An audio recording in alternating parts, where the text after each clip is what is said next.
महानुभवता आभारे आभायता मंचासन पूज्य चारपंडलिक पादपद्मरे शत शत प्रणाम। मंच समूहे उपस्थित अन्य समस्त प्रतियोगी बंधु ढेर सारा शुभेच्छा और अभिनंदन।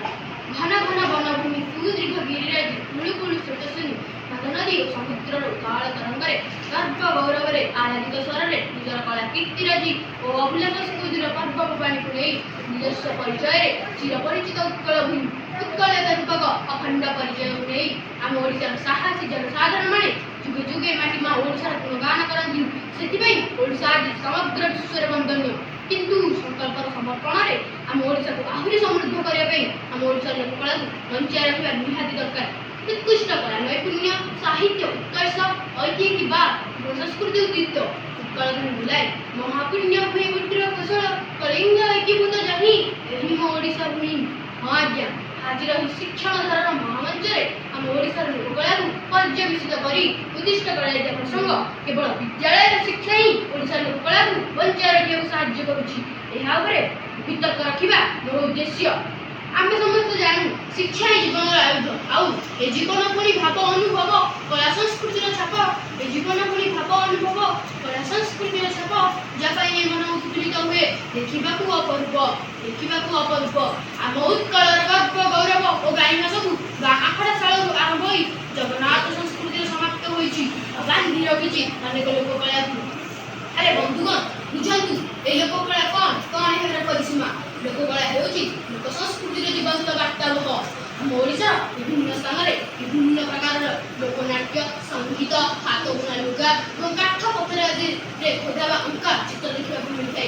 एथिरे केवल सही अंचल लोक कला निपुणता न थाए बर सेठाकर लोक चलनी और भाषा झलक देखा मिलता है। विभिन्न आदिवासी नृत्य मध्य देशिया नाच कंठ नाच फरदा नाच सबरा नाच इत्यादि प्रधान विभिन्न आंचलिक नाट्य संगीत मध्य कंठई नाच केन्दरा गीत छऊ नृत्य कोया नृत्य रंपा इत्यादि प्रधान विभिन्न हाथबुना लुगा मध्य संबलपुरी शाढ़ी पाट लुगा ब्रह्मपुरी पाट बालेश्वरी बांध इत्यादि प्रधान।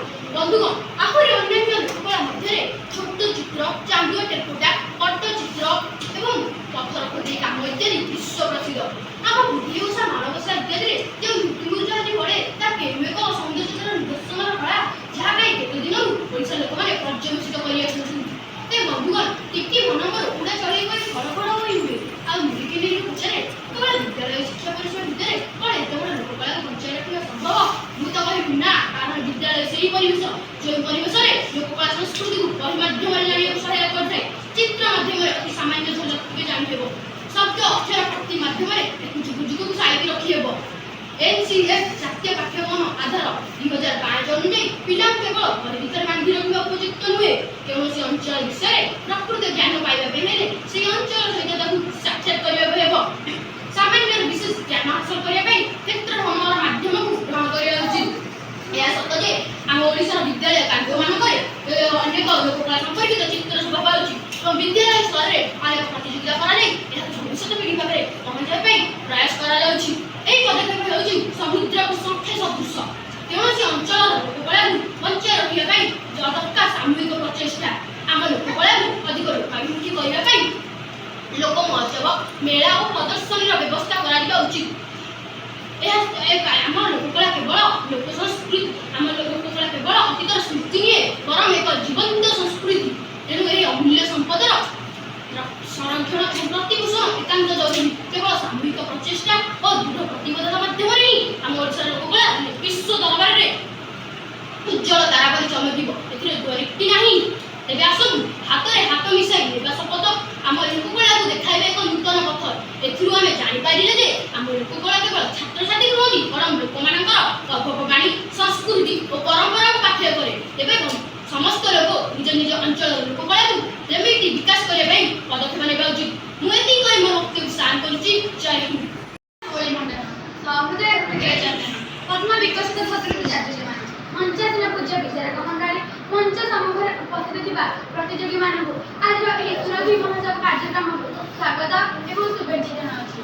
आज्ञा हाँ ये मोर उत्कल माटी मो ओडिशा व्याप्त बारिथिर विशाल बेलाभूमि कनकमय कन्नाडिका कीर्तिरागिनी दुर्गंभीरगिरी राज्य ଆତ୍ମନିର୍ଭର ସଂସ୍କୃତି ଅମାପ କାରୁକାର୍ଯ୍ୟ ଯାହା ଯୁଗେ ଯୁଗେ ଗୌରବ ଅଗରିମାର ଆଲୋଡ଼ନ ସୃଷ୍ଟି କରିଛି। ଆମେମାନେ ସମସ୍ତେ ଜାଣିଛେ ଯେ ଓଡ଼ିଶାରେ ଲୋକକଳା, ଲୋକଗୀତ, ସଙ୍ଗୀତ, ଚିତ୍ରକଳା ଇତ୍ୟାଦି କାହିଁ ଗୀତଗୁଣରେ ଅନୁପମ ଅପୂର୍ବ ପୂର୍ଣ୍ଣ ବୈଭବତାର ପରିଚୟରେ ଆମର ଶାସ୍ତ୍ରୀୟ ନୃତ୍ୟ ଓଡ଼ିଶୀ। ଆମ ସତରେ ସେହି ଓଡ଼ିଶୀର ଭାବଭଙ୍ଗୀରେ, ଚାହାଣୀରେ, ଅଭିନୟରେ ସ୍ୱୟଂ ଜଗନ୍ନାଥ ଅଙ୍ଗୀକୃତ ହୁଅନ୍ତି। ଦେଖିବାକୁ ଆସିଯାଆନ୍ତି ସେ ଦେବଦାସୀମାନଙ୍କର ନୃତ୍ୟକୁ, ଶୁଣିବାକୁ ଆସିଯାଆନ୍ତି ସେ ମୀରାବାଈର ସଙ୍ଗୀତକୁ। ତେଣୁ ଏ ଉତ୍କଳର ଲୋକକଳା କେତେ ମହାନ, ଯାହା ପାଇଁ ସମଗ୍ର ଓଡ଼ିଆ ଜାତି ଗର୍ବିତ। ତେଣୁ ଉତ୍କଳ ଗୌରବ ମଧୁସୂଦନ ଦାସଙ୍କ କବିତା ପଂକ୍ତିରେ ଜାତି ଇତିହାସରେ ଜାତିର ନିର୍ଝର ସଦା କହେ ତ ମୁଁ ଜାତି ପ୍ରାଣଧର। କିନ୍ତୁ ମୁଁ ଆଜି ବି ବିବଶ ଆଧୁନିକତା ଚକ୍ରରେ ଯେଉଁ ଷଡ଼ଯନ୍ତ୍ର, ସେହି ଷଡ଼ଯନ୍ତ୍ରର ଗୋଟି ଗୋଟି ଶବ୍ଦ ମୋ କାନ ପାଖରେ ଯନ୍ତ୍ରଣାର ଧ୍ୱନିକୁ ପ୍ରକଟ କରିଛି, ଲୁପ୍ତ କରିଦେଇଛି ମୋ ଓଡ଼ିଶାର ଲୋକକଳାକୁ। ଏହା ସତ୍ୟ ଯେ ଆମ ଓଡ଼ିଶାର ଲୋକମାନେ ଲୋକକଳାକୁ ବୁଝିଛନ୍ତି, କିନ୍ତୁ ବୁଝିନାହାନ୍ତି ଏହାର ମୂଲ୍ୟବୋଧକୁ। ଏହାର ମୂଲ୍ୟବୋଧ କେବଳ ଆଦିବାସୀ ଲୋକମାନେ କିଛି ମାତ୍ରାରେ ବଞ୍ଚାଇ ରଖିଛନ୍ତି, ଯେମିତିକି ଶବରା ନୃତ୍ୟ, କନ୍ଥା ନୃତ୍ୟ, କୋୟା ନାଚ, ଓରା ନାଚ ଇତ୍ୟାଦି। କିନ୍ତୁ ଆହୁରି ଅନେକ କଳା ଭାସ୍କର୍ଯ୍ୟ, ସୌନ୍ଦର୍ଯ୍ୟତା ଇତ୍ୟାଦି ହଜିଗଲାଣି। କେଉଁଆଡ଼େ ବିଭିନ୍ନ ପୌରାଣିକ ନାଟକ, ବାଦୀପାଲା, କେନ୍ଦରା ଗୀତ, ସଙ୍ଗୀତ, ଭଜନ, କଣ୍ଢେଇ ନାଚ ଇତ୍ୟାଦି। ଜଣେ ଛାତ୍ରୀ ହିସାବରେ ସର୍ବପ୍ରଥମେ ଆମର ଭୂମିକା ରହିବ ଦାୟିତ୍ୱବୋଧ। ମୋତେ ବୁଝାଇବାକୁ ପଡ଼ିବ ଓଡ଼ିଶାବାସୀଙ୍କୁ ଲୋକକଳାର ଆଦର ପୂର୍ବରୁ ମୋର କେତେ ଥିଲା, ତାହା କେମିତି ବିଶ୍ୱ ଦରବାରରେ ପରିଚିତ ହେବ। ଦ୍ୱିତୀୟରେ ମୋର ଭୂମିକା ରହିବ ହଜିଯାଇଥିବା ଲୋକକଳାକୁ ଲୋକଲୋଚନକୁ ପୁଣି ଥରେ ଆଣିବାର ପ୍ରୟାସ, ବିଭିନ୍ନ କାର୍ଯ୍ୟକ୍ରମ ମାଧ୍ୟମରେ, ଅଂଶଗ୍ରହଣ ମାଧ୍ୟମରେ ଏବଂ ପ୍ରତିଯୋଗିତା ମାଧ୍ୟମରେ।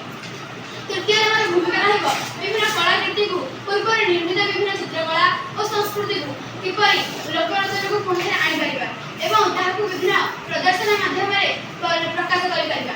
ଚତୁର୍ଥରେ ମୋର ଭୂମିକା ରହିବ ଆମେ ସୋସିଆଲ ମିଡ଼ିଆରେ ଅଧିକ ସମୟ ଅତିବାହିତ ନ କରି ଗ୍ରାମ୍ୟର ଲୋକମାନଙ୍କୁ ଏକାଠି କରି ଆମେ ଆମର ହଜିଯାଇଥିବା ଲୋକନୃତ୍ୟକୁ କିପରି ପରିବେଷଣ କରାଯାଇପାରିବ ତାହା ପ୍ରତି ମୁଁ ପ୍ରଚେଷ୍ଟା କରିବି। ଏବଂ ଆମ ଗ୍ରାମରେ ପରିବେଷଣ ହେଉଥିବା ବିଭିନ୍ନ ପର୍ବପର୍ବାଣିରେ ଅନୁଷ୍ଠିତ ହେଉଥିବା ଅଶ୍ଳୀଳ ନାଟକ ଓ ମେଲୋଡି ଇତ୍ୟାଦିକୁ ବନ୍ଦ କରି ଆମେ ପୌରାଣିକ ନାଟକ ଇତ୍ୟାଦି ପରିବେଷଣ କରିବା। ହଁ, ମୁଁ ବିକାଶ କରିପାରିବି ମୋ ଲୋକକଳାର ଏକତାର ଭାବରେ ସାଙ୍ଗସାଥୀ, ଗୁରୁଜନ, ଶିକ୍ଷକ ଶିକ୍ଷୟିତ୍ରୀମାନଙ୍କ ସହାୟତାରେ ଆମର ଶାସ୍ତ୍ରୀୟ ନୃତ୍ୟ, ସଙ୍ଗୀତ, ବାଲୁକା ଶିଳ୍ପ, ମାଟିକାମ ଇତ୍ୟାଦି ଆମ ବିଦ୍ୟାଳୟ ମାନଙ୍କରେ ଆୟୋଜିତ ହେଉଥିବା